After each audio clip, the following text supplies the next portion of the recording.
He could have chosen any woman in Black Ridge. He chose the one they all forgot existed, and the town never forgave him for it. The square went silent for exactly 3 seconds. Then the laughter started, sharp, mean, the kind that cuts deeper than any cold. Gideon Voss had just returned from 4 months alone in the mountains, half frozen and more dangerous than any man in the territory, and when the sheriff made his joke about choosing a wife from Black Ridge's finest, Gideon didn't even hesitate. He pointed across the square to Eliza Rowan, standing alone near the feed store with mud on her boots and nothing to recommend her to anybody. The crowd's laughter said everything they believed about that choice. What they didn't know yet was that it would cost them everything, and that she would be the one to save them all. If this story already has you hooked, hit that like button right now, and drop the name of your city in the comments so I can see just how far this story has traveled. Let's begin. The morning Gideon Voss rode back into Black Ridge, the temperature had dropped so low that the mud in the main street had frozen solid overnight, cracking into jagged plates like broken pottery. His horse, a big roan gelding named Cutter, picked his way through those frozen ruts with the careful, unhurried patience of an animal who had learned not to waste energy. Gideon moved the same way. He sat in the saddle like a man who had nothing to prove and no particular place to be, though the truth was, he'd been riding since before first light, and the cold had worked through his coat somewhere around the Second Valley Crossing and never quite left. He looked worse than most people expected. That was usually how it went when a man came down from the high country after months alone. The wilderness had a way of stripping everything unnecessary off a person, leaving something raw and harder underneath. Gideon's beard had grown into something genuinely unkempt. His coat was patched in 3 places with mismatched hide, and there was a scar along his left jaw that hadn't been there when he left in October. Nobody asked about it. There were things about Gideon Voss that people in Black Ridge had learned not to ask about. He was 34 years old. He stood an inch over 6 feet and carried it without any performance of size. He simply took up space the way a tree does, as a fact of nature rather than a statement of intention. His eyes were a pale, particular gray, the color of river ice right before it breaks, and they had a quality to them that made most people feel they were being read like a paragraph in a book, slowly and without flattery. He'd been a fur trapper before the fur trade thinned out, then a scout for 2 different territorial surveying crews, then briefly a deputy in a town 3 counties east before that arrangement ended badly for someone who wasn't him. Now he trapped, when trapping was good, guided when guiding paid, and spent long months alone in the mountain ranges north of Black Ridge, because the mountains suited him in ways that other people generally didn't. He had a piece of land, 43 acres of the best situated ground in the valley, with a creek running through it and timber enough to last decades. He had a cabin that was ugly but sound, a barn that was better than the cabin, and enough savings in the Black Ridge Bank to make him what passed for wealthy in a frontier settlement that didn't have much use for the word. This was what the women of Black Ridge thought about when they thought about Gideon Voss. The land and the savings and the solid, capable fact of him. He tied Cutter at the post outside the general store and went inside for salt and coffee and a few other things he'd run low on in the last weeks of his time in the mountains. Walter Pruitt, who ran the store with his wife Nadine, greeted him with the particular warmth that people reserve for men whose money they like. Voss, back earlier than we expected. Weather turned. Gideon set his list on the counter. His voice was low and unheard, with a slight roughness to it that came from weeks of speaking to no one. Cold came in hard around the 14th. Wasn't worth pushing it. Walter began pulling items. You'll find things have been lively here while you were gone. The Hargrove widow's been improving her house. Had the whole front porch rebuilt. Nice work. Gideon said nothing. And the Calloway girls are back from their cousin's place in the valley. Both of them. Walter had the manner of a man dropping bait and watching the line. Caroline Calloway's asked after you twice? She can keep asking. Gideon counted out coins. That's everything on the list? Walter sighed, a small theatrical sound. You know, for a man with your situation, you're remarkably disinterested in improving it. My situation suits me. The morning went like that for a while. Word had traveled the way it does in a small place where there isn't much else to travel. And by the time Gideon had finished his errands and was loading his supplies back onto Cutter, there were more people in the main square than the hour warranted. He noticed this without commenting on it. He had a general policy of not commenting on things that would resolve themselves with patience. The square was the flat open space where the main street widened before the church, ringed by the store, the blacksmith, the land office, and a boarding house that also served whiskey to anyone who asked without being too particular about the hour. On a regular day, it held whatever people had business there. On this particular morning, it held about 30 people who had arranged themselves in the loose, unconvincing way of people pretending they weren't watching something. Sheriff Dale Haggerty was leaning against the post outside the land office. He was a big, soft-looking man who was in fact not soft, a quality he had found useful over the years. People underestimated him right up until the moment they didn't. He had a cup of something hot and was watching Gideon with the relaxed attention of a man who had nowhere pressing to be. "Voss," he called across the square, "you look like the mountain ate you and spat you back out." "Feels about like that." Gideon checked Cutter's girth. "Something I can do for you, Dale?" Haggerty pushed off the post and strolled over.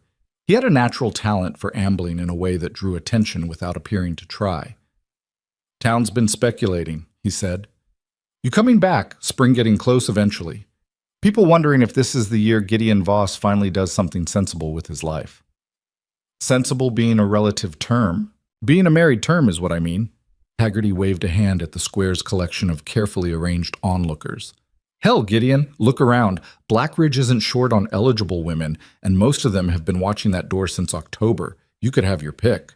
It was meant as the kind of easy, crowd-pleasing joke that comes naturally to men who have learned to work an audience. Haggerty said it loudly enough that the people nearby could hear it, and a ripple of knowing amusement ran through the square. Several women had positioned themselves where the morning light was most favorable. Caroline Calloway, who was 26 and objectively pretty in the particular way of a woman who has worked at it, stood near the general store with her sister Margaret. Vera Hargrove, the widow whose porch had been rebuilt, stood near the church in a coat that was newer and better cut than the weather actually required. There were others. There were quite a few others. Gideon finished with the girth. He looked up, and his pale eyes moved slowly across the square in a way that was not unkind but was utterly without performance. Then they stopped. They stopped at the far edge of the square near the feed store, where a young woman was loading a rough-stitched canvas bag onto a worn-out mule with the methodical concentration of someone who had a day's work ahead of her, and was not particularly aware of or interested in the theatrical arrangement of her neighbors. She was nothing that the town's metrics would measure as anything. She was somewhere around 22 or 23, with brown hair that she kept in a practical braid and a face that was plain in the way of a face that has never been arranged for anyone's benefit. She was not thin. She had the solid, capable build of a woman who had done physical work since she was a child, and she wore it the way she wore everything else, without apology, and without any apparent thought given to how it appeared to others. Her coat was old. Her boots were muddy. She had a trapper's way of moving, economical and deliberate, nothing wasted. Her name was Eliza Rowan. Her father, Thomas Rowan, had been one of the better trappers in the territory before a river crossing gone wrong had taken him 18 months ago. Since then, Eliza had been working his lines alone, running a trap route through the lower mountain ranges that most men wouldn't take on solo, selling what she caught to the trading post for prices that were never quite fair.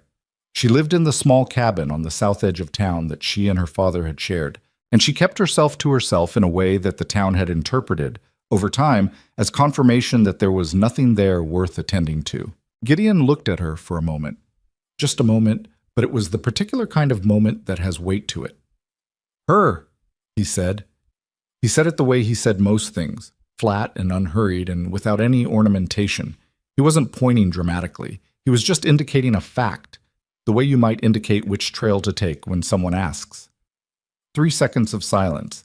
Then the laughter started. It came from multiple directions at once, and had that specific quality of laughter that isn't really about amusement. It's about agreement, about the crowd finding its shape and making sure everyone understands they're part of it. Caroline Calloway's laugh was high and musical, and her eyes were sharp. Margaret's was more of a snort, then a hand over her mouth, then a helpless shaking of her shoulders. Several of the men hooted. Haggerty himself let out a surprised bark of laughter before catching himself and settling into a grin that was halfway between amused and uncertain. "Rowan's girl?" one of the men said. "Gideon, you've been in the cold too long." Must have frozen something important, said another, which got a fresh round. Eliza had looked up at the sound. She stood holding a leather strap attached to her mule's pack, and she looked across the square at the people laughing, and her face did not do anything dramatic. It just closed slightly. A small, practiced withdrawal, the expression of a person who has had a lifetime of practice at receiving this particular message and filing it away. Her eyes moved to Gideon. She looked at him with a direct level attention that was not angry and not hurt and not hopeful. Just watchful. Weighing. Gideon looked back at her without any embarrassment at all. He untied Cutter from the post, gathered the reins, and walked across the square toward her, leading the horse. The crowd's laughter staggered and faltered as he walked through it, because there is a particular kind of confidence that doesn't acknowledge opposition, and the laughter didn't know what to do with that. By the time he reached the feed store, the square had gone quiet in a different way than before, something careful and recalibrating. "Eliza Rowan," he said. Not a question. She looked up at him. She was not short, but he was taller, and she tilted her head slightly without any particular deference. "I know my name. Gideon Voss. I know yours too." A pause. "Everybody does?" He looked at the pack on her mule. It was loaded with trapping supplies, snares, bait, a pair of skinning knives, and a worn leather roll. Good equipment, maintained carefully. He could tell the difference. "You run your father's lines?" he asked. "My lines now." "How many?" She studied him for a moment like she was deciding whether the question deserved an answer. 14 active sets, 3 in the lower creek basin, 4 along the north ridge, 7 in the... She stopped. "Why?" "Because 14 active sets alone in winter is either very skilled or very reckless, and I want to know which." Something shifted in her face, not softening exactly, but a slight reconsideration. "Depends on the week," she said. Despite himself, Gideon almost smiled. "I want to talk to you, properly. Not..." He glanced back at the square, where 30 people were watching this exchange with their mouths in various configurations of disbelief. "Not here." Eliza followed his glance. She looked at Caroline Calloway, who was watching her with an expression that contained several kinds of contempt in a layered arrangement. She looked at Vera Hargrove, who had turned slightly away as if to communicate that this whole scene was beneath her attention while remaining completely stationary. She looked at the men who had been laughing 2 minutes ago and were now just watching with that blank, unsatisfied expression of people whose entertainment has taken an unexpected turn. "Hardin's," she said. "The trading post. I'll be there this afternoon." "I'll be there." She tied off the strap she'd been holding, checked the mule's load with 2 practiced pulls, and walked away without looking at the crowd and without looking back at him. The mule followed her. Her boots made solid, unhurried sounds on the frozen ground. Gideon turned around. 30 people were looking at him. Haggerty cleared his throat. "Well," he said. "Well," Gideon agreed, and led Cutter toward the livery. The conversation at Hardin's trading post lasted 2 hours. Gideon arrived first and was looking at rope when Eliza came in, and they ended up sitting across from each other at the rough table that old Martin Hardin kept in the back corner for customers who needed to settle accounts or argue prices. Martin himself retreated to the far end of the store with the diplomatic instincts of a man who has learned when a conversation is not his to hear. It was not a romantic conversation. It was practical in a way that might have seemed cold from the outside but wasn't. It was 2 people who both respected directness, feeling their way toward an arrangement they could trust. "What do you actually want?" Eliza asked. She had her hands around a mug of Martin's terrible coffee, and she was looking at Gideon with the same level, measuring attention she'd had in the square. "Because if this is some kind of..." She paused, selected a word. "Spectacle. I have a longer day than I need already." "It's not a spectacle." "Then what is it?" Gideon considered. He was not a man who rushed to fill silences. "I've been watching this town for 3 years," he said. "Who actually works, and who performs working. Who knows things, and who knows how to sound like they know things." He wrapped both hands around his own mug. "Your father was the best tracker I ever saw. He ever tell you about the winter of '71? Something flickered across her face. "He told me a lot of things. We were out past the North Ridge in January. Party of 4 surveyors and me and your father as guides. Storm came in fast. Your father found a rock shelter that wasn't on any map, and got us through 3 days of weather that would have killed us in the open. After, when I asked him how he knew it was there, he said his daughter had found it the summer before while she was checking lines. Said she had the best instincts for terrain he'd ever seen in a person. Eliza was very still.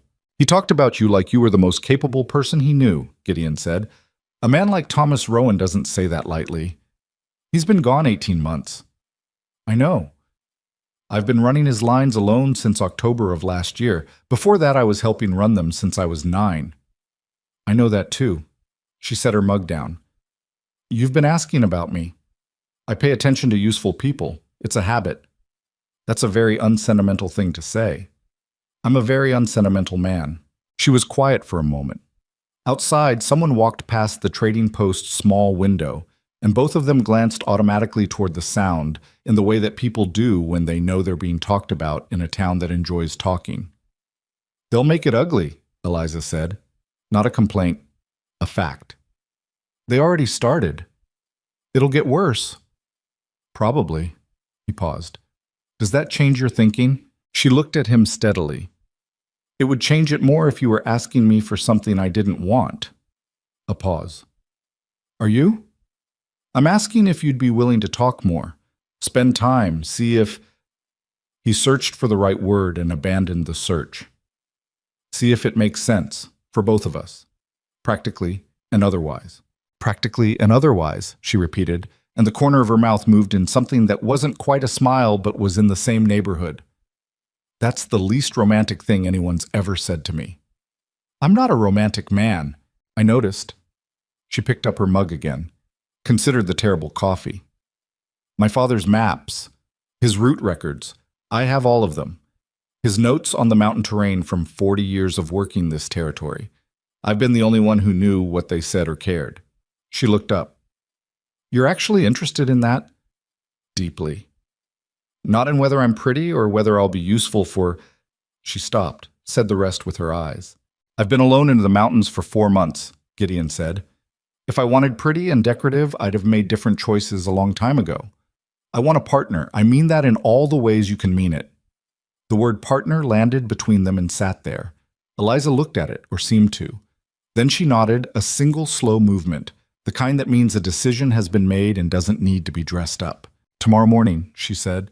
I'll show you the North Ridge line, my best sets. If you can keep up and you know what you're looking at, we'll talk more. I'll be at your place at first light. Don't be late. He wasn't. Well, what happened between that morning and the end of November is the part that the town watched the way people watch something they can't quite explain and aren't ready to respect. They saw Gideon Voss, who had been entirely self-sufficient for years, showing up at a small cabin on the south edge of town in the early dark before most people were awake. They saw Eliza Rowan, who had been invisible to most of them for years, checking her traps alongside a man who was arguably the most capable woodsman in the territory. They made their observations and they talked, and the talking was not kind. She's after his land, said Nadine Pruitt to Caroline Calloway over dry goods. Obviously, said Caroline. What else would she be after? It's not as though... She let the implication do its work. I heard she essentially maneuvered him somehow, probably while he was still cold and not thinking straight. Gideon Voss is always thinking straight. That's what makes it so... Another pause. Strange. What they didn't see because they weren't there was the work. And the work was considerable. Gideon's cabin, for all its soundness, had a back wall that had been settling wrong for 2 winters. He'd known about it and kept managing it rather than fixing it properly, the way a person does with a problem that's big but not yet urgent. Eliza looked at it for about 4 minutes one morning and told him exactly what needed to happen and why, with a structural specificity that suggested she'd done this before. Her father's cabin had had a similar problem years ago, and she'd helped him re-brace the foundation logs when she was 15. You'd need to bring in stone from the creek bed, she said. Not the shale, the flat granite pieces. Those won't move. Then the sill logs need to come out, and the foundation needs to be... I know what needs to happen, Gideon said. I just haven't had time. You've had time. You just went into the mountains instead. He looked at her. She looked back at him without apology. That's fair, he said. They started on the wall the following week, when the ground was still workable. It took 4 days and was hard, physical, specific work. Eliza knew what she was doing at every stage of it and didn't wait to be given direction and didn't perform any sort of helplessness. She was not trying to be impressive. She was just working with the focused, methodical attention of someone who takes problems seriously. On the third day, when they were setting the new granite pieces into place and Gideon's lower back was making itself known after hours of lifting stone, he asked her where she'd learned structural work. "My father built everything we had," she said. She was crouched down, fitting a piece of granite that must have weighed 60 pounds into a precise position, making small adjustments. "I watched, and then I helped, and then I just did it." That's how he taught. He didn't explain much. He just started doing the thing and expected me to figure it out alongside him. She pressed the stone into place and sat back slightly, checking the level. "I learned to trap the same way, and to read weather, and to navigate by terrain when the sky's not useful." She looked up. He figured a daughter who could do things was more valuable than a daughter who was carefully kept from doing things. Mom. Smart man. He had his flaws. A small pause. But not that one. Gideon thought about Thomas Rowan, dead in a river crossing 18 months ago. Thought about what it cost to lose the person who taught you everything important. He didn't say anything about that. Some things are too close to a person to poke at. But he started to understand, in those days of working alongside her, what he had seen across the square when his eyes had stopped and not moved on. It wasn't any single thing. It was the way she approached problems, without panic and without showing off, with a practical intelligence that trusted itself. It was the way she didn't fill silence with noise. It was the way she pushed back when she disagreed, which was not rare, and she was usually right, which was occasionally annoying. It was the fact that she had been managing entirely alone, under conditions that would have bent a lot of people, and she had done it without bitterness and without self-pity and without asking anyone for anything. He found these qualities deeply, practically attractive, in the way that a man who has spent years in difficult country finds the things that are actually reliable more attractive than the things that merely look good under favorable conditions. The wall was finished in 4 days. The food preservation took longer. Winter on the frontier is a slow emergency. You prepare for it in stages throughout the fall, and the quality of that preparation determines whether the cold months are hard or dangerous. Gideon had his own stores, adequate, organized in the careful way of a solitary man who knows what he needs and accounts for it. But when Eliza looked at his root cellar for the first time, she made a sound that was not quite a word. "What?" he said. "How many people are you feeding through winter?" "1. "Then you're fine, if it stays normal." She moved further into the cellar, looking at the shelves. "If it doesn't stay normal, you'll be in trouble by February."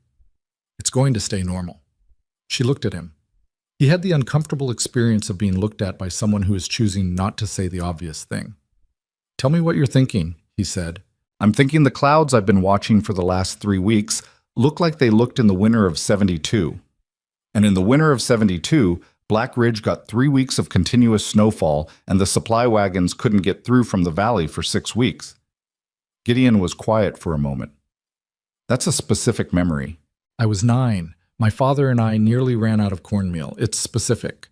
She turned back to the shelves. "You need more dried meat. A lot more. And the root vegetables should be packed in sand. They last longer. And you need a secondary cache somewhere accessible from outside in case what? In case the cabin gets buried in a drift so deep the main door won't open. It happens." He looked at her. She was completely serious. "You want to build a secondary cache?" "Yes." "On my property, unless you have a better place." He did not have a better place. They built the secondary cache that week, a half-buried structure against the north side of the barn, braced with timber, accessible through a low door that would stay clear even under 3 feet of snow. Eliza worked on it with the focused intensity she brought to everything, and while they worked, she talked. In the practical, spare way, she talked about things she knew, about her father's emergency stores, about the hidden routes he had mapped through the mountain territory, about the supply caches he had marked on charts that no one else in Black Ridge had ever seen. He kept records, she said. They were packing the cache with dried venison, working by lantern light in the November cold. 32 years of records, routes, terrain notes, water sources, emergency shelters. game locations in hard winters. He updated them every season. She was quiet for a moment. He said one day somebody would need them and he wanted them to be right. Where are they? At home, in a tin box under the floorboards. She tamped down a layer of packed meat. I know everything in them. He made me read them till I had them memorized. Said memory doesn't burn and memory doesn't get wet. The lantern light moved across her face. She was looking at the shelves of the cache with an expression that was partly practical and partly something else.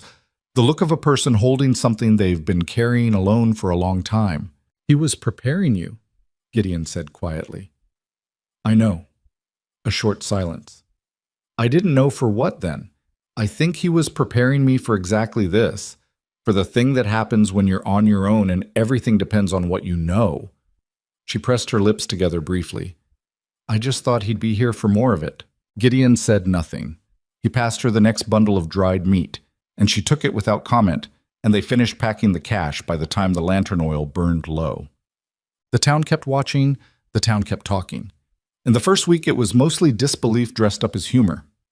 Men at the boarding house told jokes about it. Women at the store exchanged looks that contained entire conversations. The general consensus was that it wouldn't last, that Gideon would come to his senses, or that Eliza would reveal whatever scheme was underneath, or that the whole business would dissolve on its own into the embarrassment it clearly was. But it didn't dissolve. Toward the end of November, when Gideon and Eliza began appearing in town together for supplies and to sell the season's first fur haul at the trading post, the humor began to curdle at the edges. There is something particularly irritating to certain kinds of people about being wrong about something they were very certain of. Caroline Calloway started the rumor at the store. She was good at it. She had a natural sense for how to shape a story and where to add weight and what details to leave slightly uncertain so the listener's imagination would fill in something worse than what was said. I'm not saying she did anything improper, she told Nadine Pruitt.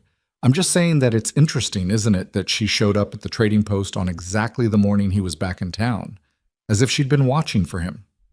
Planned it, Nadine said. I'm not saying that, I'm just saying it's interesting. A pause. And of course, with a man who's been alone for months, it doesn't take much. A woman who's available and persistent. And looking for a way out of that cabin. Well, she can't trap forever, can she? The land alone is worth... Caroline stopped. Let the arithmetic do its work in Nadine's head. The rumor moved through Black Ridge in 3 days, which was average speed for that kind of town. By the time it reached the outlying homesteads, it had acquired several details that no one had actually said, but that everyone was certain they'd heard from someone else. Eliza Rowan had engineered the whole thing deliberately. She had trapped Gideon, the trapping metaphor was used with great satisfaction, at his most vulnerable moment. She was after the land, obviously. The money, obviously. A man like Gideon Voss would see through it eventually. Eliza knew the rumor was running before anyone was uncharitable enough to say it to her face, because a small town has a particular silence that descends around a person who is being talked about. A slight excess of courtesy from some, a slight excess of avoidance from others.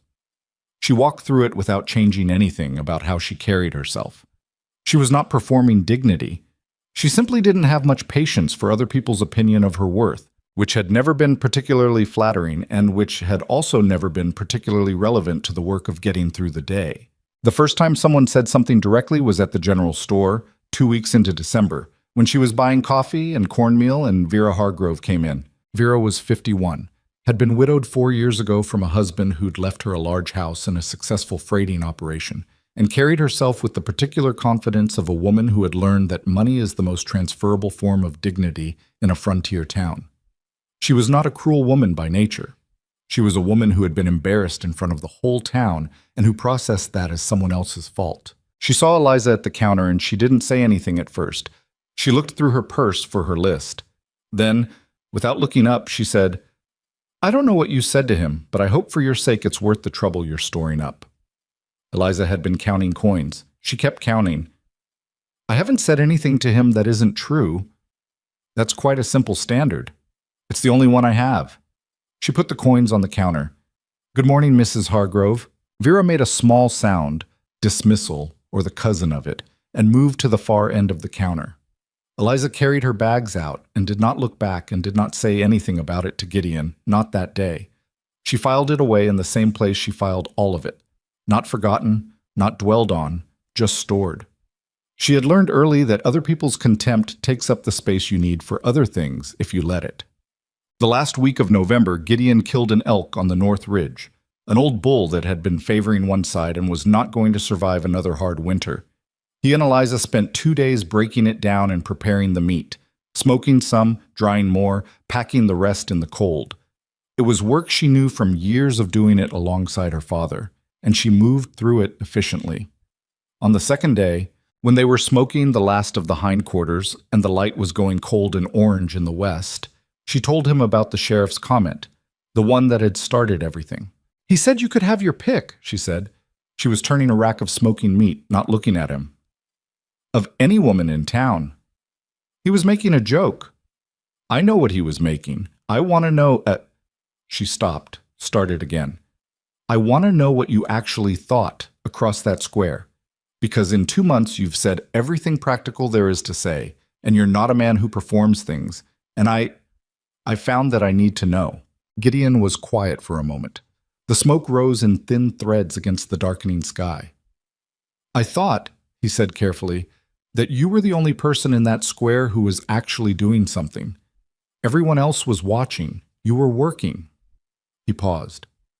"And then I remembered what your father said about you. And the two things together made a kind of sense that nothing else in that square was making." She was quiet, absorbing this. "That's still not very romantic." "I know." He looked at the smoking rack. "I don't have a talent for it. I'm sorry for that." She looked at him sidelong. "Don't be sorry for what you don't have. It's irritating." A pause. "I'd rather have someone who tells me a true thing plainly than someone who tells me a beautiful thing that's mostly decoration." "Your father raised you to think that way." "My father raised me to check every snare before I assumed what was in it." She turned the last rack. Same principle. Gideon, who rarely found things funny, found this genuinely funny. And the sound he made, a low, rough amusement that wasn't used to being exercised, made her look at him with something that was for the first time purely warm. "There," she said. "That's better." Talk.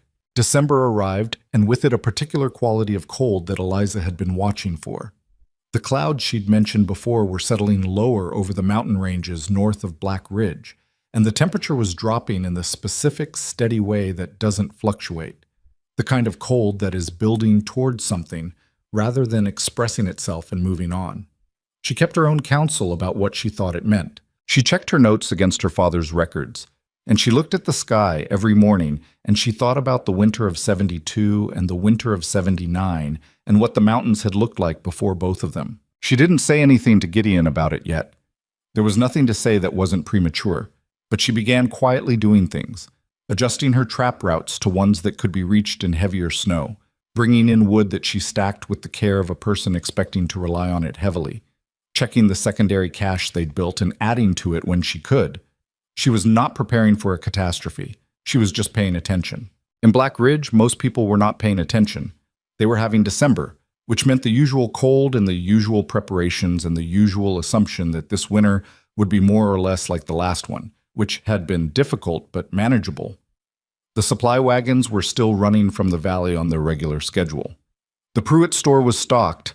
People were tired from the fall work and grateful for the relative quietude of early winter. What nobody noticed, except Eliza, was that the wagons had been running a little light for 3 weeks, that the traders who came through from the south were moving faster than usual, making less time for stopping, that the elk and deer sign in the mountain territories was thin in ways that suggested the animals were hunkering earlier and deeper than they normally did. She noticed all of this.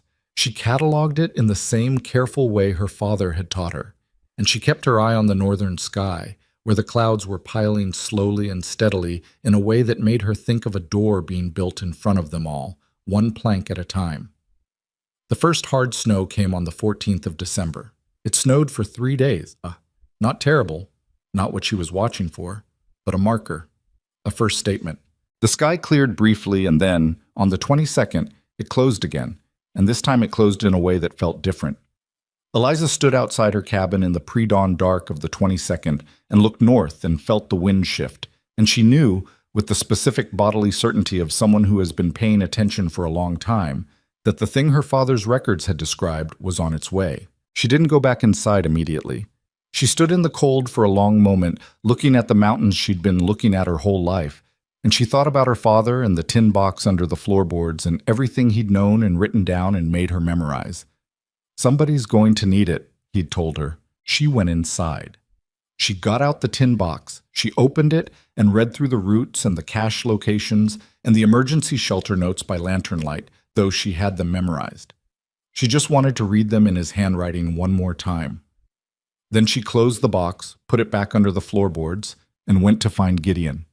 There were things they needed to talk about. She found Gideon at the barn before sunup, already aware that something had changed in the air. He was standing outside the barn door with his arms crossed and his face tilted slightly north, which was exactly what she had been doing 20 minutes earlier at her own cabin. This was one of the things she had come to respect about him. He paid attention without being told to, without any fanfare about the pain of it. "You feel that," she said. Not a question. Wind shifted. He didn't look at her when she came up beside him. 2 hours ago, maybe 3? Last night sometime. I was awake. She stood beside him and looked at the same sky. The stars had gone.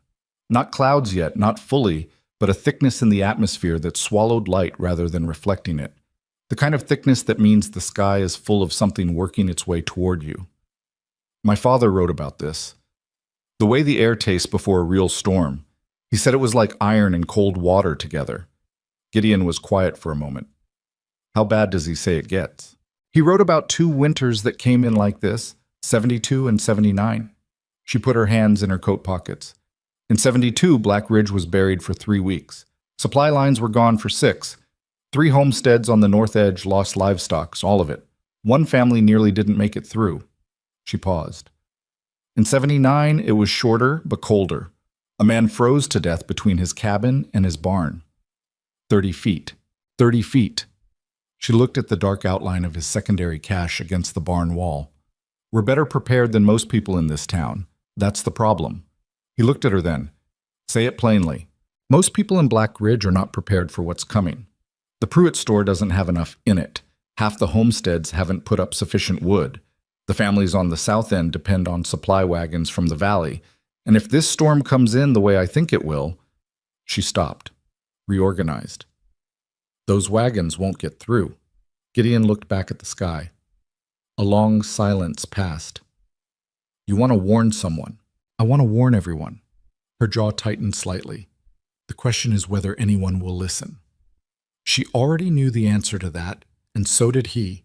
They stood in the cold for another minute, both aware of the specific mathematics of their situation, that the information she was carrying was valuable and urgent, and that most of the people who needed it had spent the last 2 months making very clear what they thought of her judgment. Start with Haggerty, Gideon said finally. If the sheriff takes it seriously, others might follow. And if he doesn't? Then we prepare what we can for ourselves and help whoever will let us. He uncrossed his arms. Come inside. We'll eat first. She followed him in, and neither of them said what they were both thinking. That a town that has decided to dislike you has a remarkable capacity for disliking you even when you're trying to help it. Sheriff Dale Haggerty was not a stupid man. He had, in fact, a sharper mind than his comfortable exterior suggested, which was partly why he'd kept the job for 11 years. But he was also a man who governed by consensus, who had learned that a frontier town holds together through agreement more than through force, and who had a careful instinct for not alarming people without clear cause. He listened to Eliza in his small, cold office, Gideon standing near the wall, Eliza sitting across the desk, and he listened the way a man listens when he is genuinely trying to assess something rather than just waiting for his turn to speak. She laid it out clearly, the cloud formation, the wind shift, the iron taste in the air, her father's records from 2 comparable winters, the specific indicators she'd been watching for 3 weeks. She did not dramatize. She stated. When she finished, Haggerty leaned back in his chair and rubbed the side of his face. Thomas Rowan's records. Yes. 32 years of them. Yes. He was quiet for a moment. Then he said carefully, Eliza, I'm not dismissing what you're telling me. Your father knew this territory better than anyone, but what you're describing is It's based on reading sky and air. And I've got 40 families in this settlement who I'd be asking to scramble if I raise an alarm that turns out to be 3 days of heavy snow and nothing more. If it's only 3 days of heavy snow, the worst that happens is people put up more wood than they need. She kept her voice even. If it's what I think it is, and people haven't prepared, the worst that happens is people die. That's a significant thing to say. It's a significant situation. Haggerty looked at Gideon. There was a question in the look, a checking, a seeking of the secondary opinion that the room offered. Gideon said, I've been watching weather in this territory for 12 years. She's not wrong about the indicators. Another silence. Haggerty tapped a finger on his desk, a slow rhythm. Then he said, I'll talk to a few of the men, see what they think about the signs. Maybe get people to look at their stores. He paused. But I'm not calling an emergency. Not on this. Eliza stood. All right. She said it without anger because anger was not a useful tool here. I hope you're right, and I'm wrong. So do I. He meant it. She could hear that. For what it's worth, Eliza, I don't doubt your knowledge. I'm just... He struggled briefly. I have to think about how it lands. Where it's coming from. People are already... Talking, she said. Yes. She put on her coat. I know what people are saying, Sheriff. I also know what I read in my father's records and what I've seen in that sky. She buttoned the coat. The two things don't change each other. She and Gideon walked out into the cold morning, and neither of them spoke for half a block. He's not going to act on it, she said. Not yet. The town won't listen to me. Not about this. Gideon said nothing immediately, because there was nothing encouraging to say that was also true. The town had made its position clear on the matter of Eliza Rowan's credibility, and a warning about a possible blizzard delivered by a woman they'd spent 2 months dismissing was not going to land the way it needed to land. Then we do what we can, he said, on our own, and for anyone who'll take it. Shit.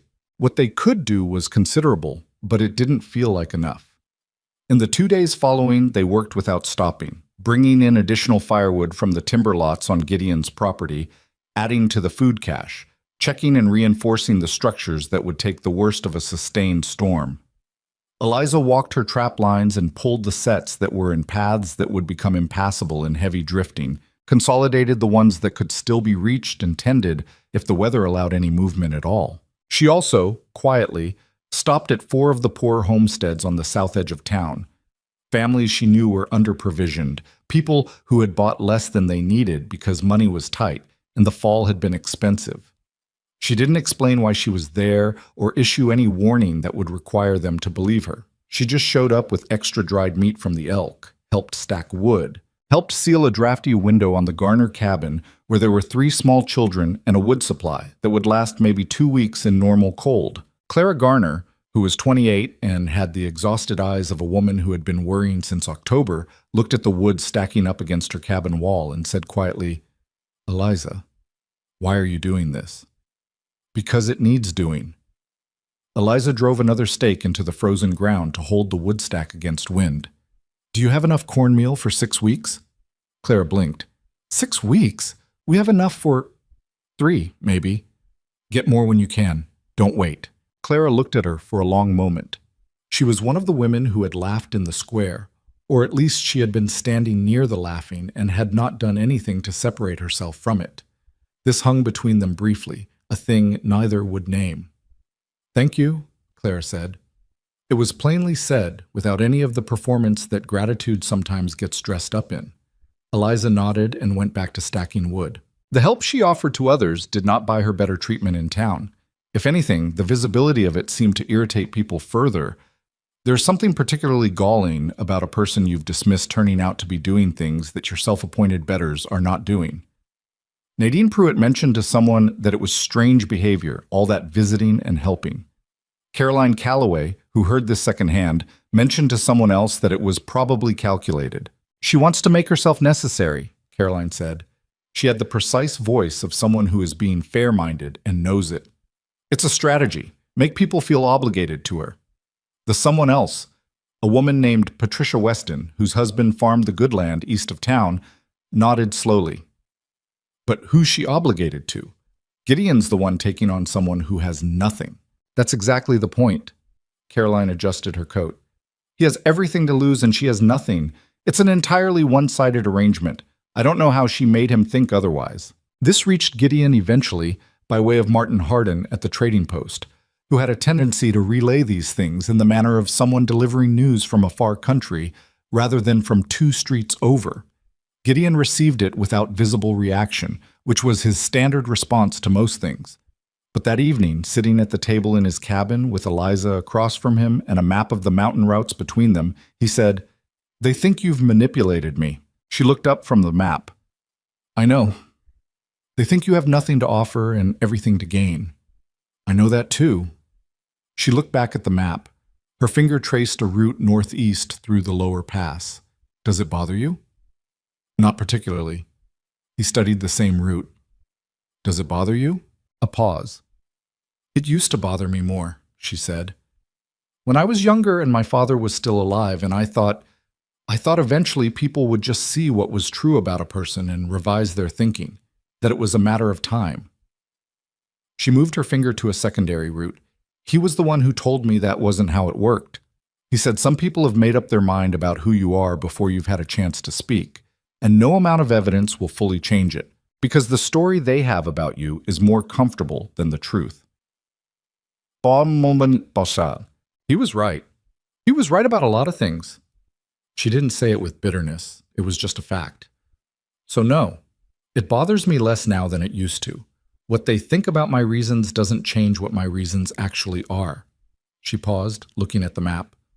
"My reasons are that the work matters and the people we can help are worth helping, and you're..." She stopped.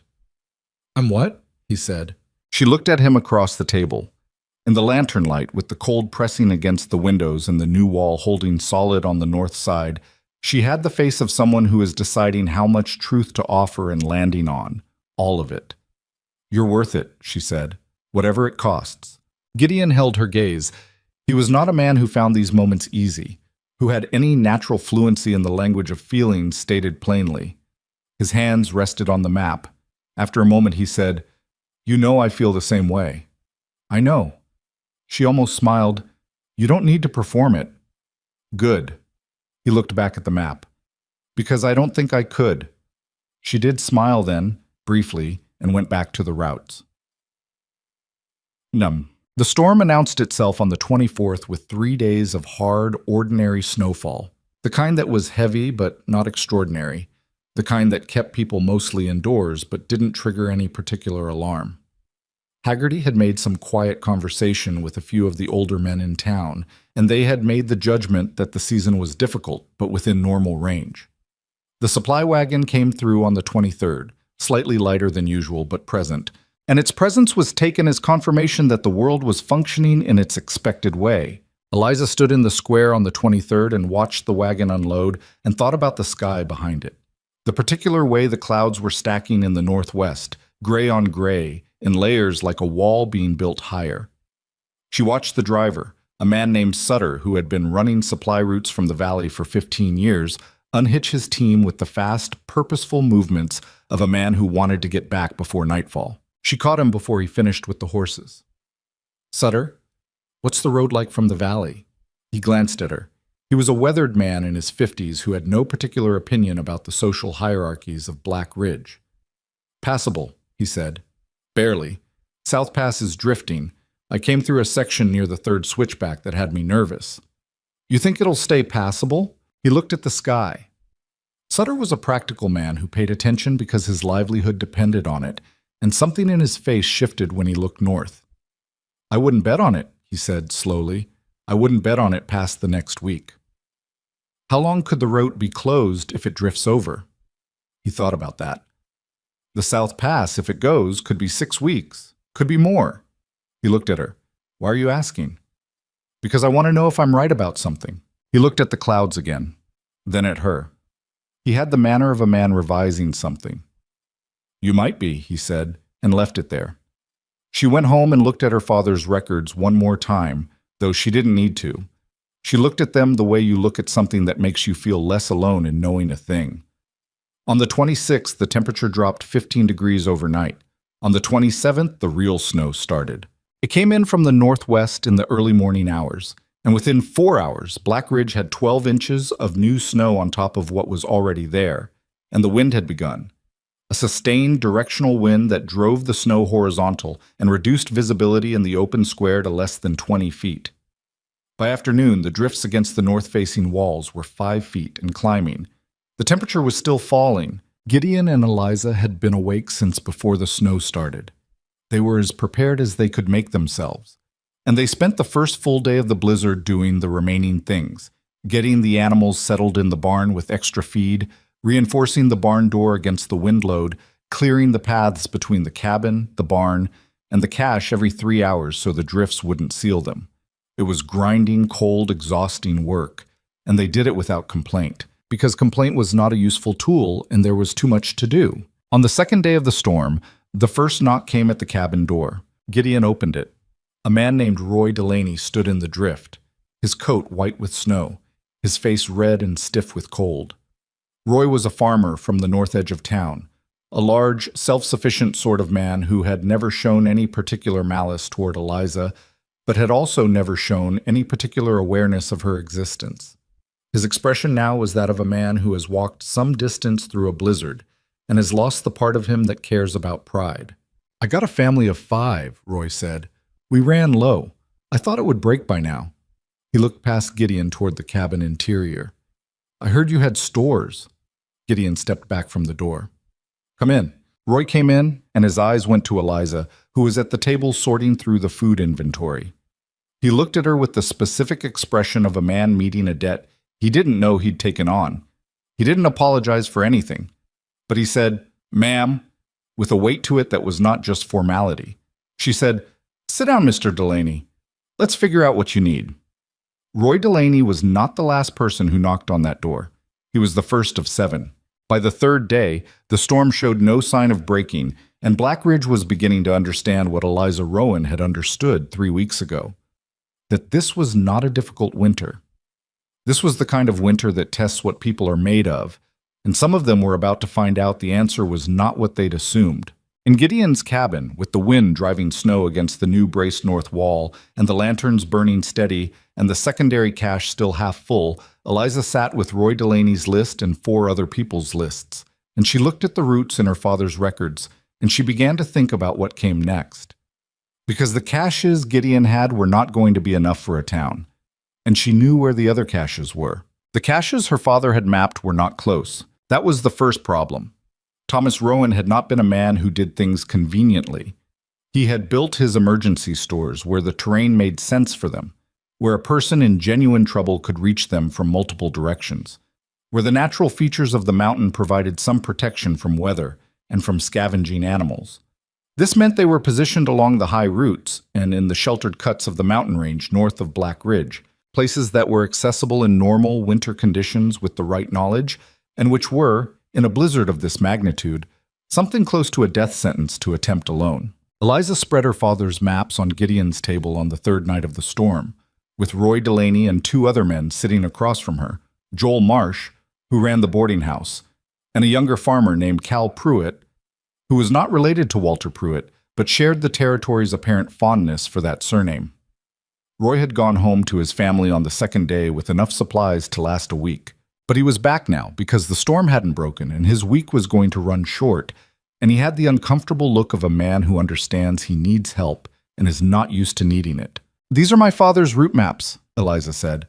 She kept her voice flat and practical because that was the right register for what needed to happen. He kept emergency food stores at 4 locations in the mountain territory north of here. Dried meat, grain, preserved goods. He built the caches himself over about 15 years and restocked them every season. She put her finger on the first marker. "This one is closest, 8 miles northeast in a rock shelter above the second creek crossing." The 3 men looked at the map with varying degrees of comprehension. 8 miles in this," Roy said. It wasn't a question. It was a man stating a fact about how difficult it was. "Yes." "Who knows the route?"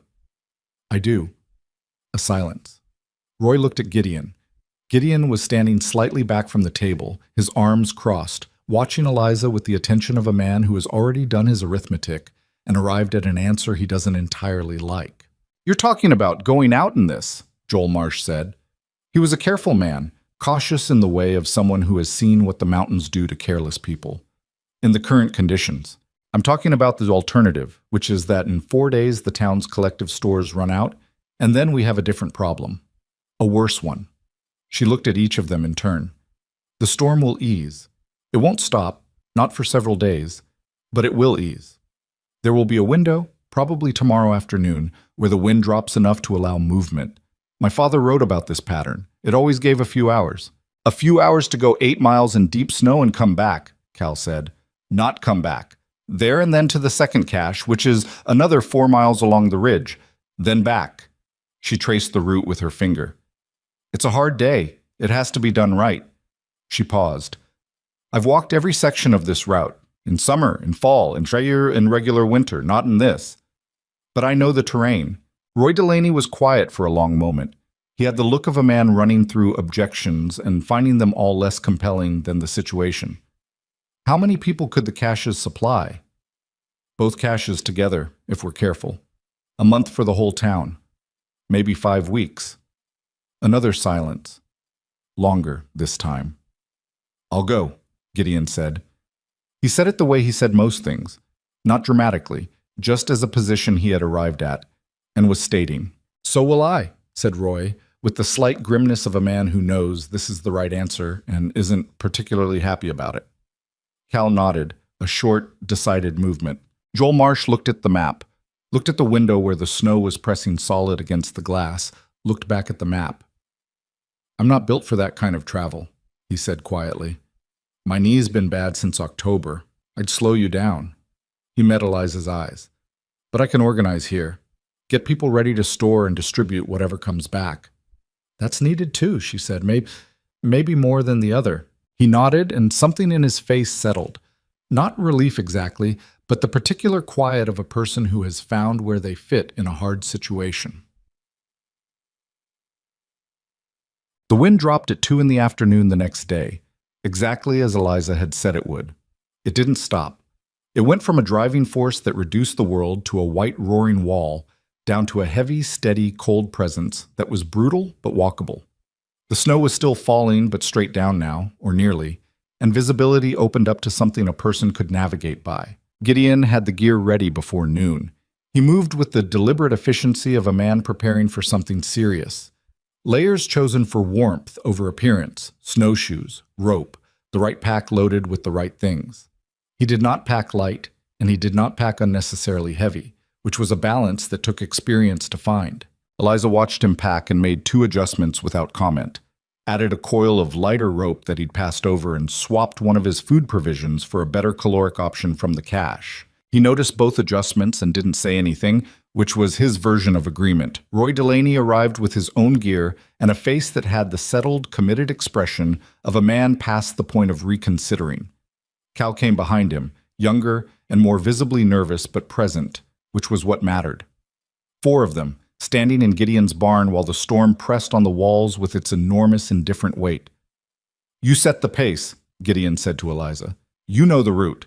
Roy looked briefly startled by this, not hostile, just recalibrating.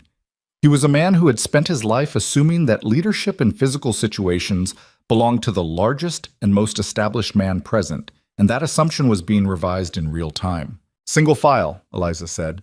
Stay close. If visibility drops and you lose sight of the person ahead, call out immediately. Don't try to push forward and find the trail. The route goes northeast along the tree line for the first 2 miles, then cuts up through the canyon.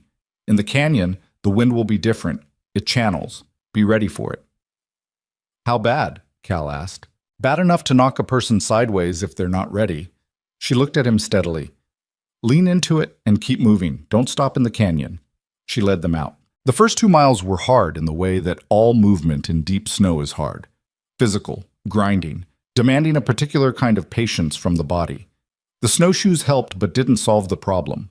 Every step required effort that ordinary walking didn't, and the cold worked into the places where a person's clothing moved and created gaps. And there was the wind, which had dropped but not surrendered, pressing against them with a steady, personal malice.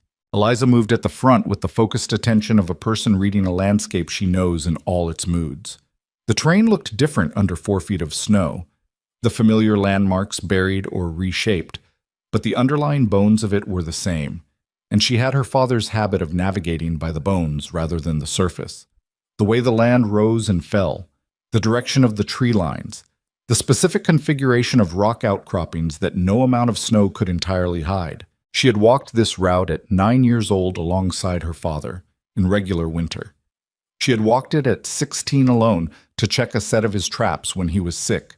She had walked it twice in the last 2 years, maintaining her own knowledge of it, because he had taught her that the routes needed to be walked, or they went soft in the memory.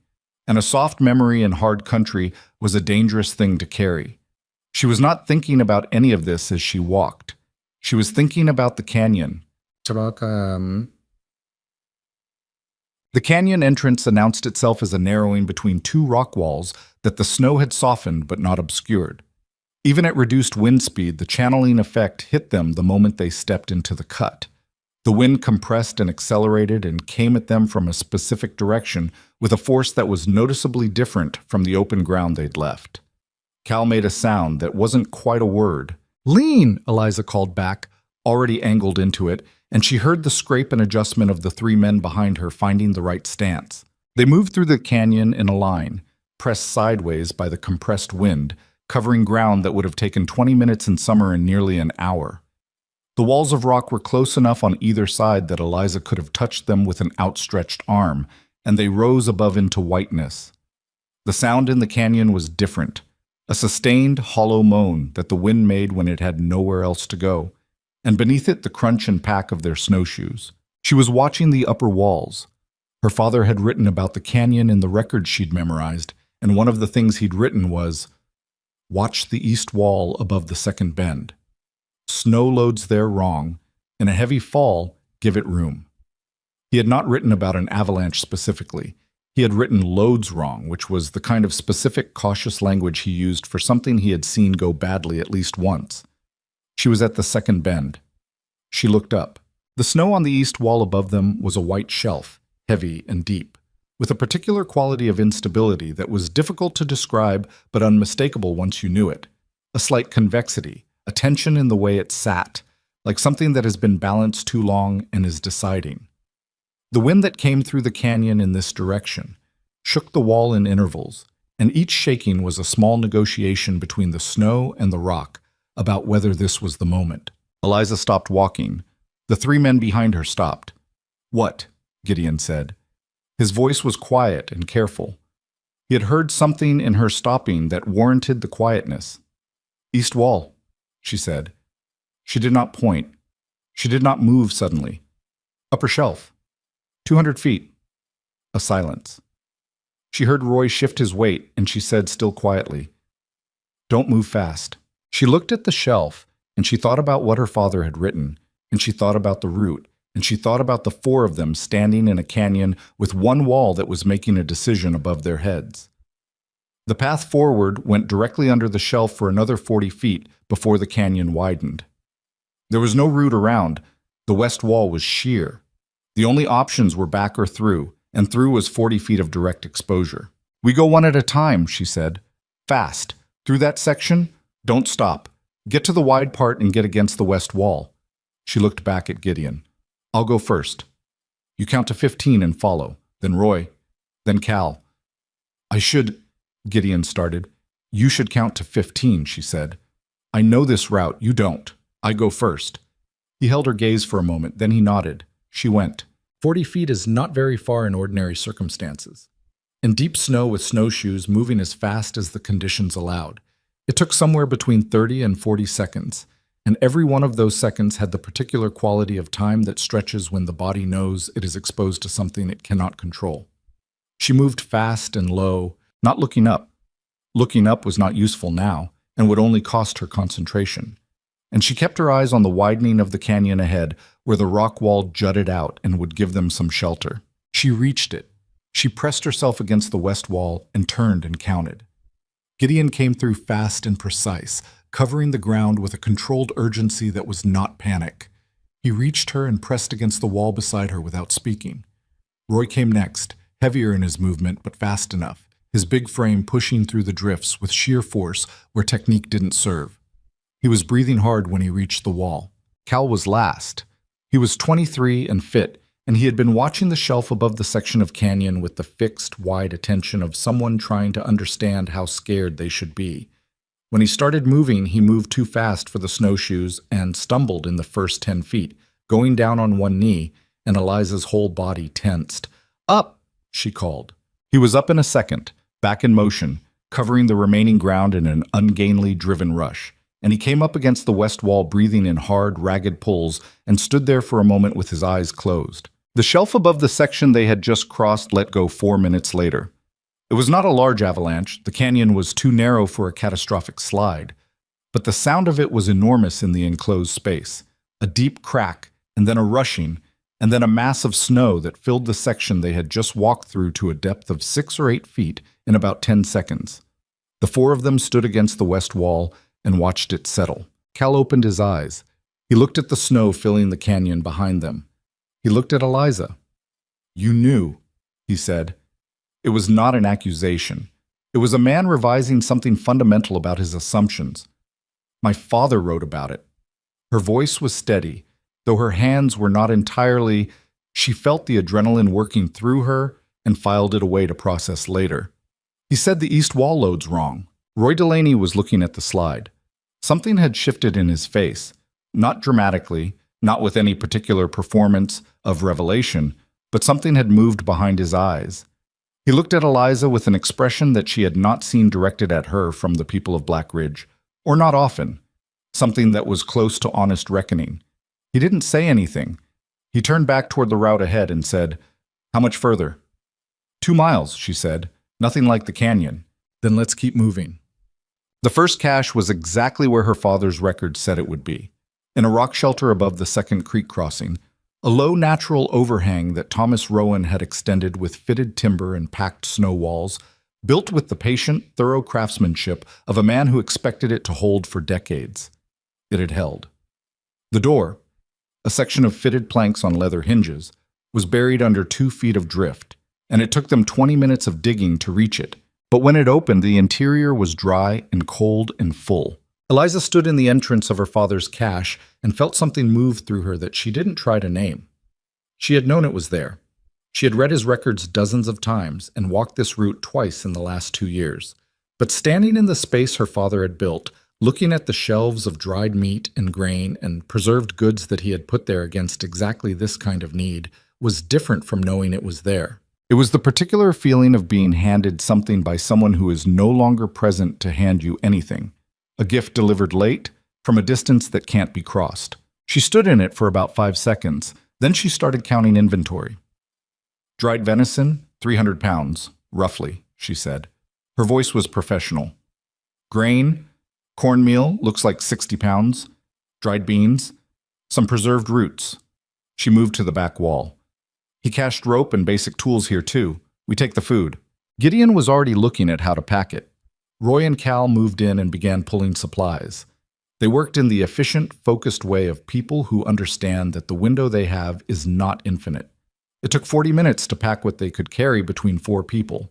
They left the heavier grain. They could not take all of it without another trip, and marked the door clearly and covered what remained. When they stepped back out into the storm, with the packs heavy and the light already going gray toward afternoon, Eliza looked at the second route marker on her father's map in her memory. 4 more miles to the second cache. The light would be difficult by the time they reached it. They would be coming back in near darkness, loaded, through the canyon that was now partially blocked by the avalanche slide. She said none of this. She turned northeast and started walking. It was Roy Delaney, 3 miles into the second leg, who came up beside her in the line and walked there for a while without speaking. Then he said, in a low voice, "I laughed at you. In the square. When he stopped, tried again. I want you to know I know that." She kept walking. The snow was falling straight and the pack on her back was honest weight and the cold was the cold. "I know you did," she said. I don't have an excuse for it." His voice had the difficulty of a big man saying something that requires him to be small for a moment. "You didn't deserve it." "No," she said, "I didn't." A silence between them that was not unkind. "Your father was a good man," Roy said finally. One of the best I knew out here. He was. She kept her eyes on the route. He built that cache for this, for when people needed it. He never cared much about whether people would thank him for it. Roy was quiet for the rest of the walk to the second cache, but he was a different kind of quiet than he had been that morning.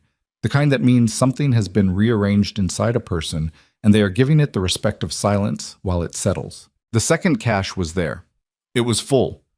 And when the four of them turned back toward Black Ridge in the failing light, with their packs as heavy as they could carry and the mountain wind pressing at their backs, Eliza felt something she hadn't expected to feel in the middle of the worst storm in 20 years. She felt, for the first time since her father died, that she was exactly where she was supposed to be. Not comfortable, not safe, not anything easy, just right. They came back into Black Ridge in the dark. There was no ceremony to it.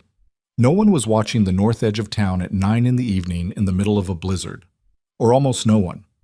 Joel Marsh had been checking the window of the boarding house every hour since the light failed, and when he saw the four shapes moving through the snow with the heavy, deliberate gait of people carrying serious weight, he came out into the cold without his coat and helped Gideon with the pack before anyone said a word. "Both caches?" Joel asked.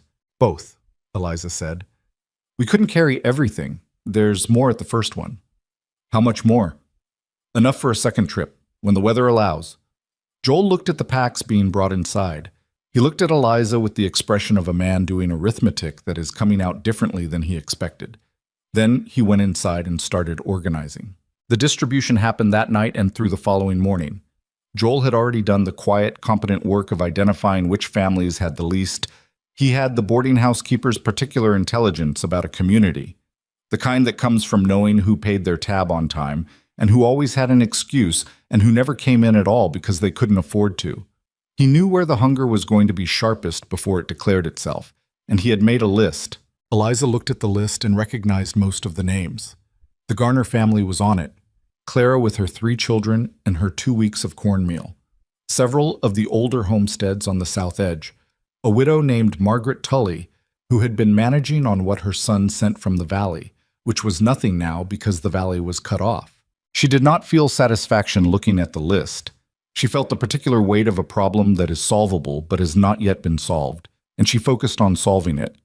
The storm held for 4 more days.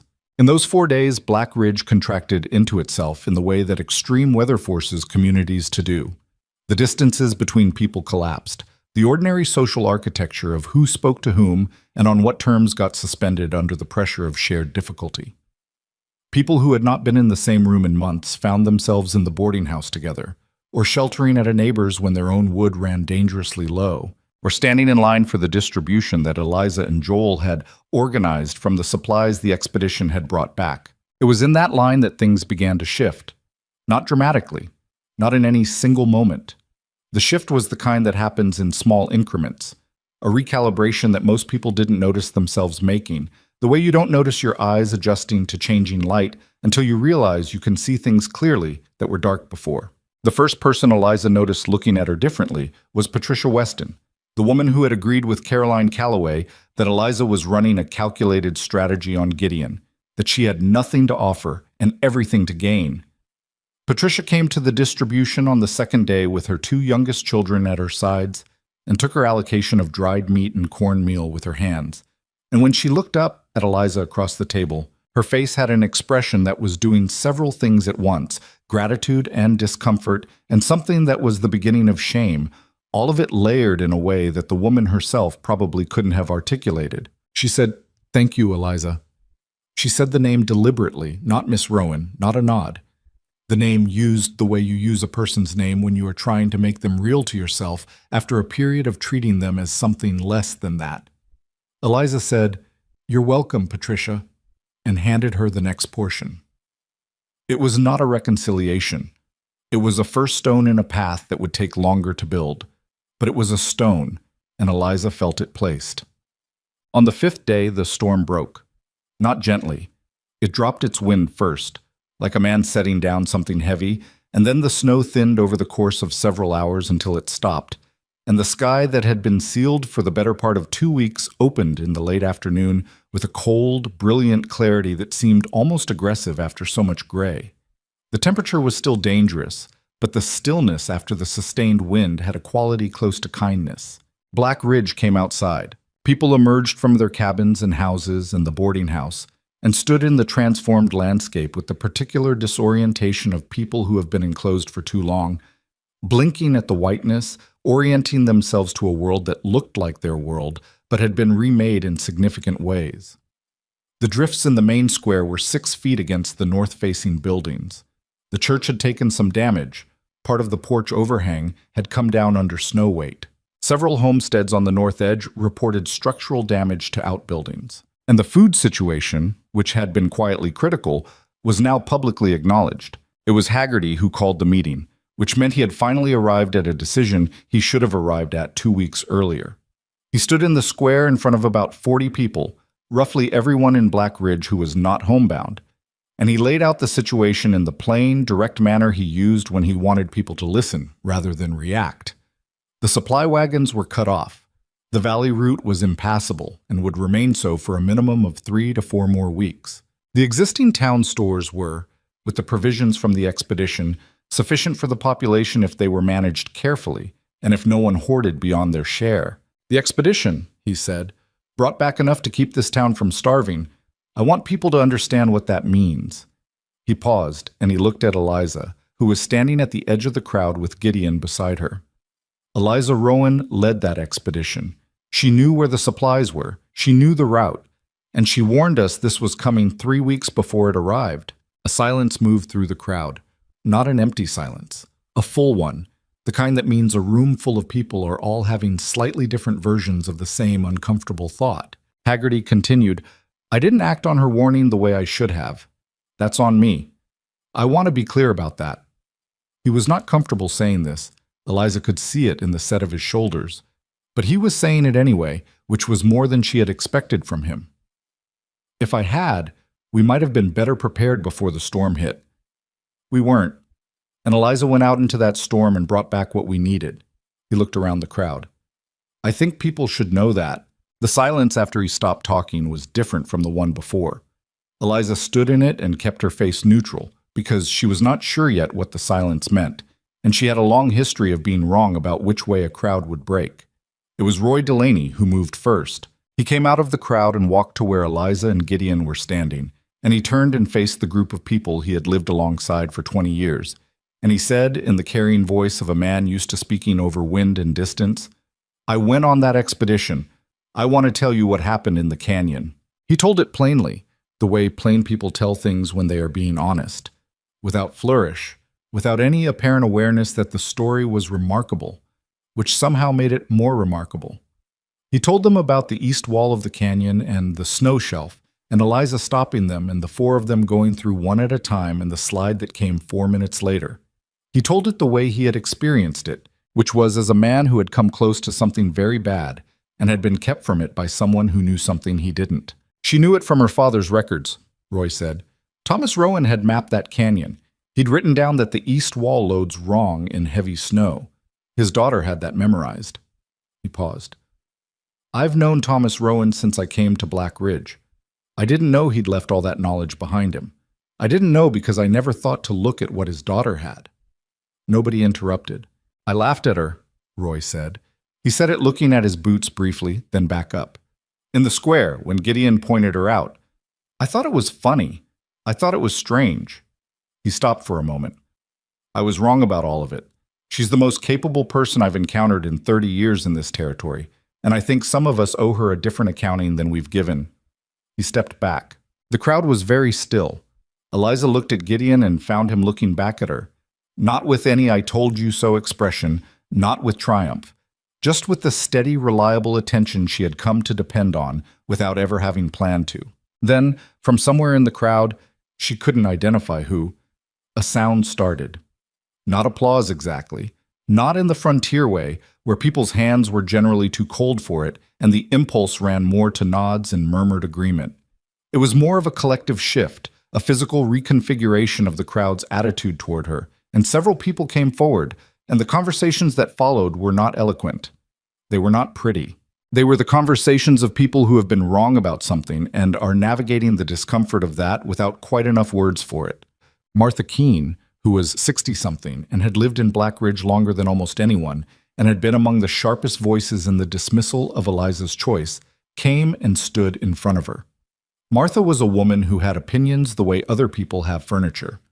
They filled every room of her and were impossible to navigate around. She looked at Eliza for a moment and then she said, "Your father was a good man who raised a good woman. I should have seen that and I didn't. I'm sorry for it." Mars, taught. It was not a comfortable apology. It was the kind that costs something to make, that has the visible marks of difficulty on it. Eliza preferred it to the kind that flows easily. "Thank you, Mrs. Keene," she said. Caroline Calloway did not come forward that day. Eliza noticed her at the edge of the crowd, a careful noticer by nature, and saw her watching the proceedings with an expression that was complex and not entirely resolved. Caroline was not a bad person. She was a person who had found a story about Eliza that served a purpose for her, and she was now in the position of needing to revise it, which is harder than it sounds for a person who has told the story to many other people. Eliza had no particular anger about this. She had the patience of someone who had waited a long time for things to become clear and understood that they do so on their own schedule. Mom. That afternoon, in the quieter hours after the public gathering had dispersed, and people had gone back to the work of assessing storm damage and beginning the long task of digging out, Haggerty came to find Eliza at Gideon's cabin. He came alone, without the public staging of the square, and he sat across the table from her with his hat in his hands in a way that made him look somewhat older than he usually did. "I want to show you something," he said. He pulled a folded paper from his coat, a territorial survey map, official, the kind issued by the land office. He spread it on the table. "Supply route planning. We need to think about the second trip to your father's cache before the weather closes in again. And then we need to think about what happens when the valley route eventually opens and how we organize receiving and storing." Eliza looked at the map.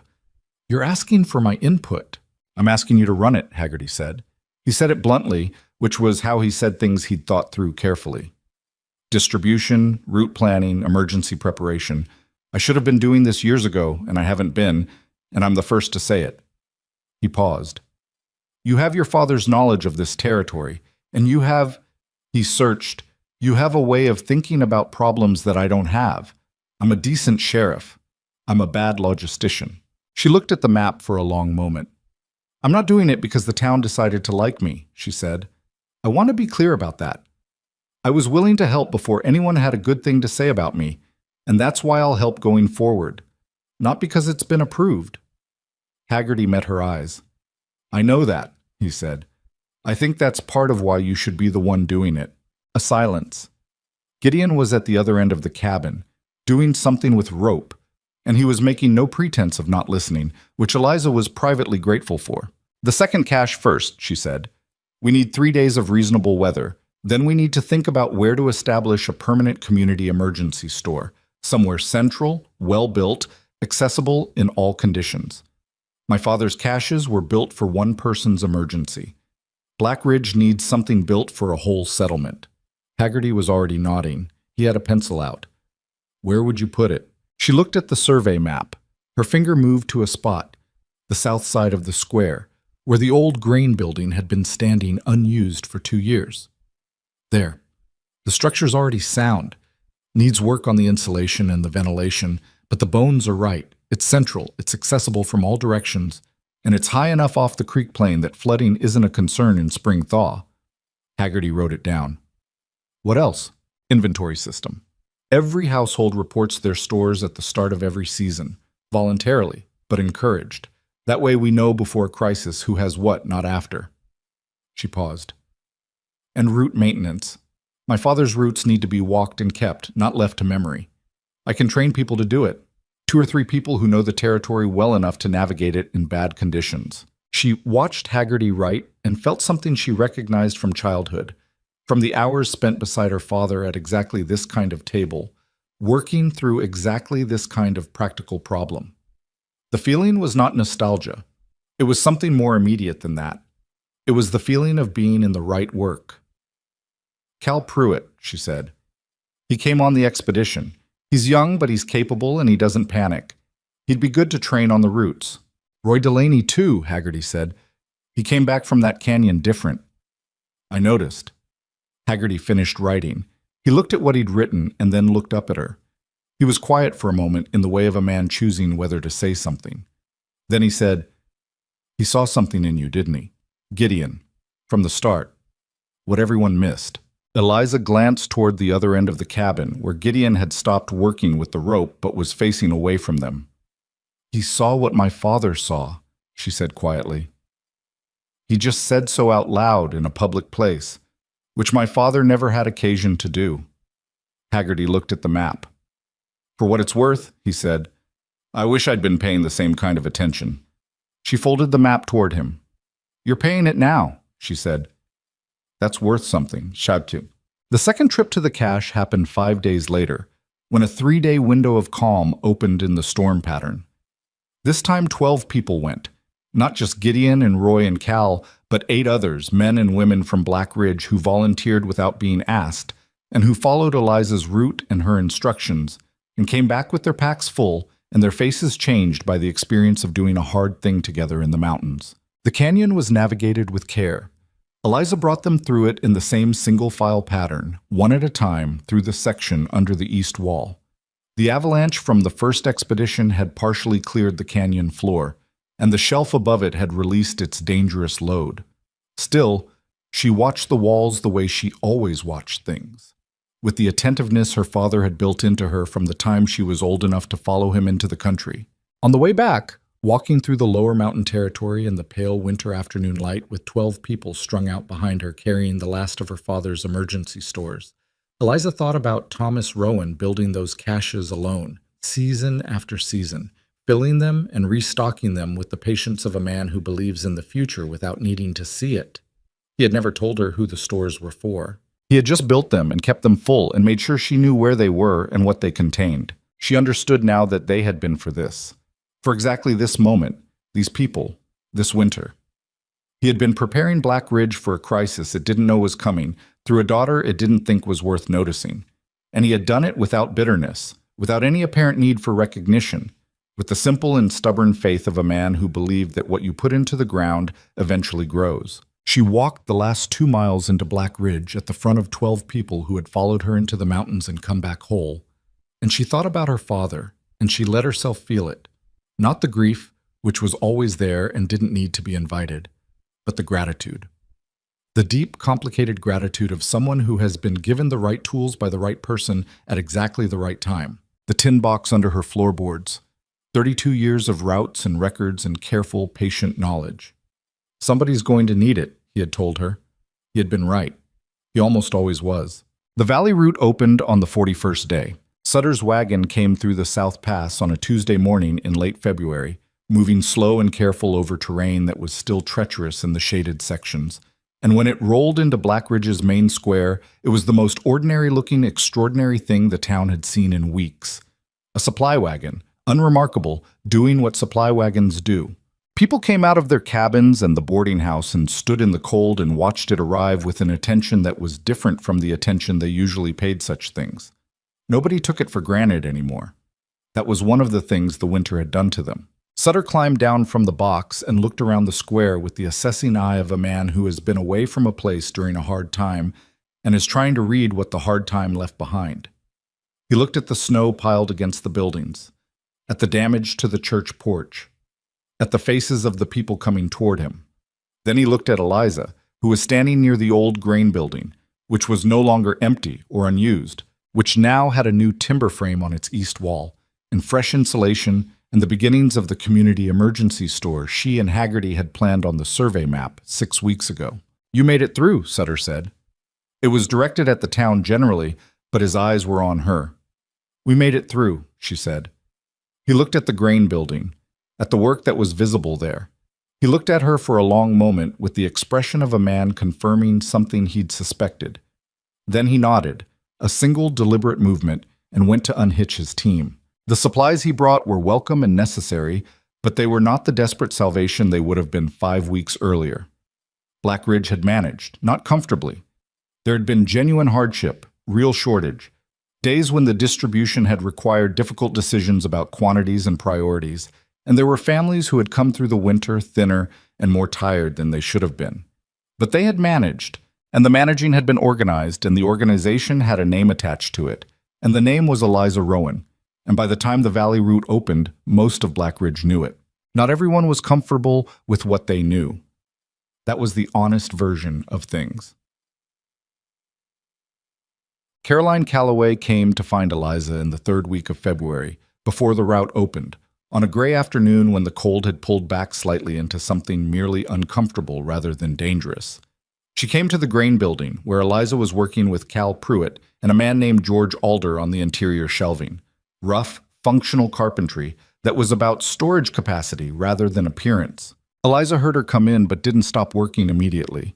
She finished fitting the shelf bracket she had in her hands, checked its level, and then turned around. Caroline stood near the door with her coat buttoned to the throat and her hands clasped in front of her in the particular arrangement of a woman who has prepared for a conversation and is now uncertain whether her preparation was adequate. She was still pretty in the careful way she had always been, and she was also visibly uncomfortable in a way she wasn't used to being, and the combination gave her a younger, less composed quality than she generally presented. "Could I speak to you?" Caroline said. She glanced at Cal and George. Eliza looked at the two men. Cal made a very deliberate study of the shelf he was working on. George found something to do at the far end of the building. "Go ahead," Eliza said. Caroline looked at the half-built shelving, at the supplies stacked along the walls, at the general evidence of competent, serious work that surrounded her. She looked like a person seeing something clearly for the first time that had been in front of her for a while. "I said things," she started, "about you, about your reasons." She stopped, restarted. "I told people you had engineered it, being chosen, that you had calculated it all, and Gideon had been," she chose a word, "deceived." "I know what you said. I know you know." Caroline's hands tightened slightly. I didn't come here expecting you to be gracious about it. I know that's not something you owe me." She met Eliza's eyes directly, which seemed to cost her something. "I said it because it was easier than the alternative." "The alternative being that he just chose me," Eliza said, "for real reasons." "Yes." A pause. It was easier to think you'd done something than that he had simply looked at you and seen something worth choosing. Because if that was true, then what did it mean that none of us had looked properly?" Eliza was quiet for a moment. She had thought about Caroline Calloway occasionally over the preceding weeks, in the way you think about the clearest example of a thing, the person who most completely represents a pattern. She had not thought about her with particular anger. Anger required a kind of investment she had not had to spare. "You were wrong about my reasons," Eliza said. "But you weren't wrong that his choice was strange. I was strange. By the measurements this town uses, I made no sense." She looked at the shelving they'd been building. Those measurements were just the wrong ones. Caroline was quiet for a long moment. "The women in the valley," she said finally, "when they send their girls out here, they tell them, 'Marry well, secure yourself, choose carefully because there's not much room for error in a frontier settlement.'" She paused.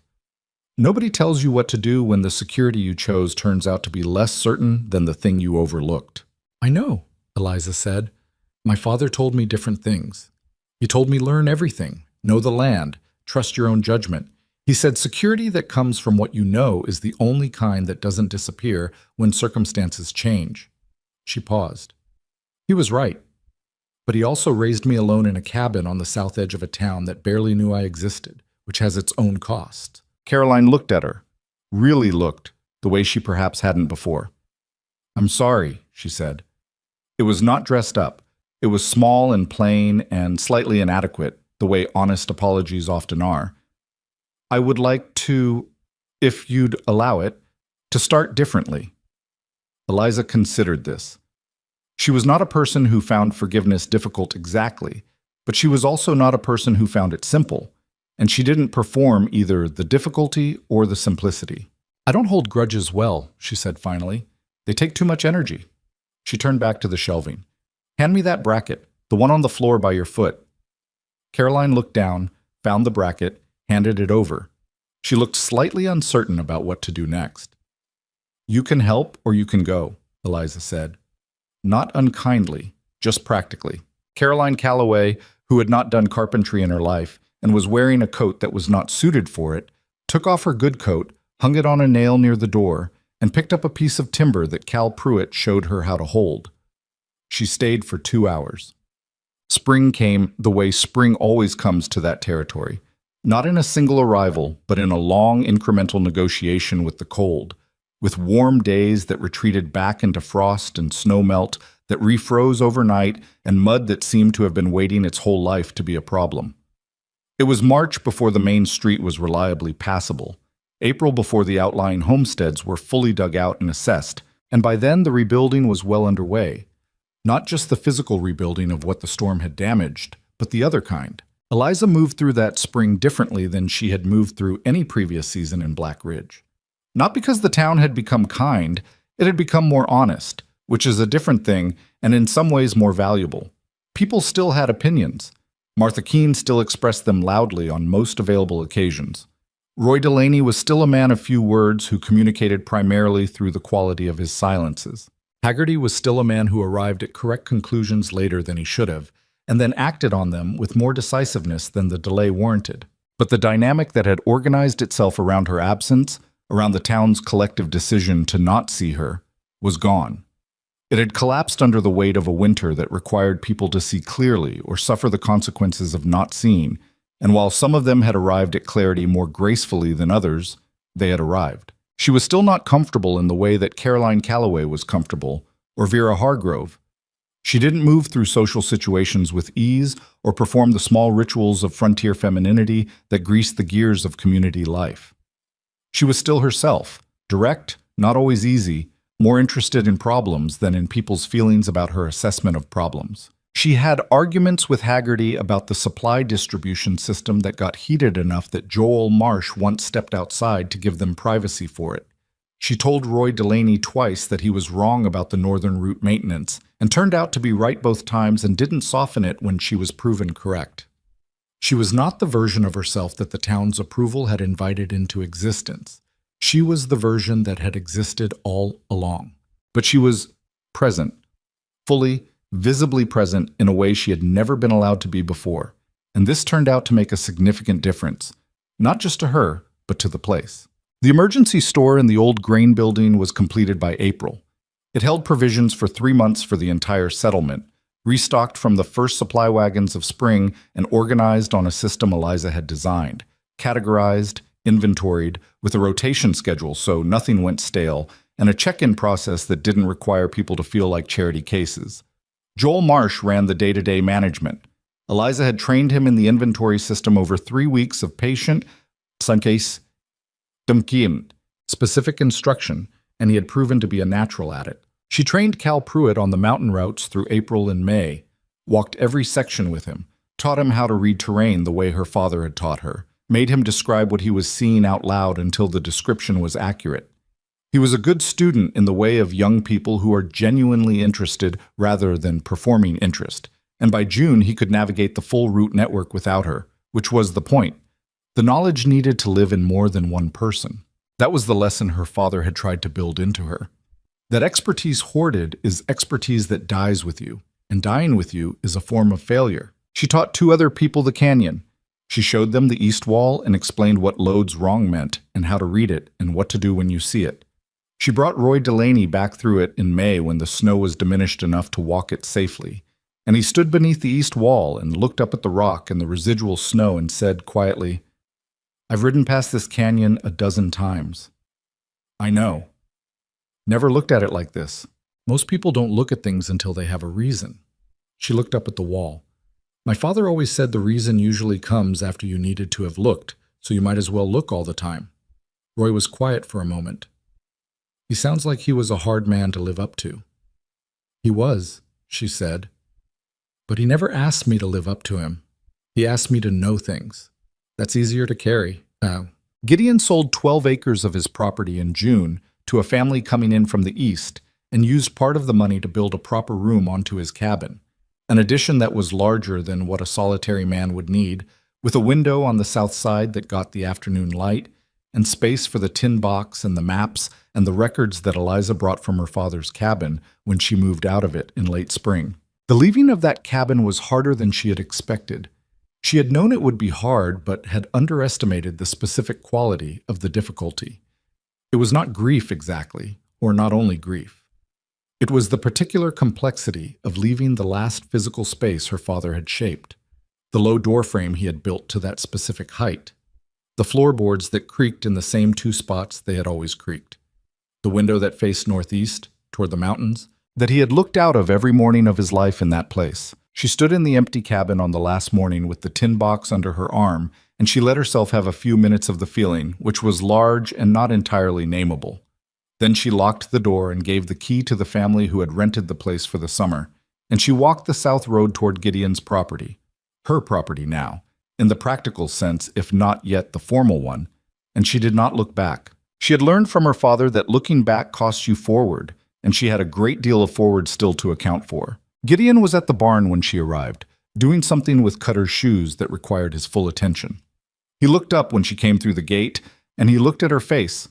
He had learned to read her face the way he read weather, with the particular attention of someone who understands that what's visible on the surface is the result of a complicated system underneath. And he said, "All right?" "Yes." She set the tin box on the fence post. "The new room has enough shelf space for all of this?" "Built it that way." "The window faces south. It should face northeast." He straightened. "You want a different window?" "I want to be able to see the mountains when I'm working." He considered this for a moment. "That's the load-bearing wall." "I know. There's a way to do it without compromising the structure." She had thought about it already. "I can show you." He looked at her, the flat, pale eyes that had stopped moving across a town square 7 months ago, and settled on a woman standing alone at a feed store.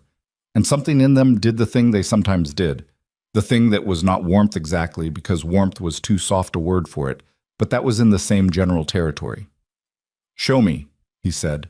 She picked up the tin box and walked toward the cabin, and he followed, and they stood in the new room together, and she explained about the wall and the window, and he listened the way he listened to everything she said, without impatience and without any pretense that he wasn't genuinely interested. And then he said he'd start on it in the morning, and that was that. It was not a grand love. It was not the kind of love that makes good theater. It was the kind that is built out of consistent, specific respect for another person's actual self, their real abilities and real flaws and the real weight of what they carry. And it was the kind that holds, because it was never built on anything that required pretending. The anniversary of the Great Blizzard fell on a December Thursday.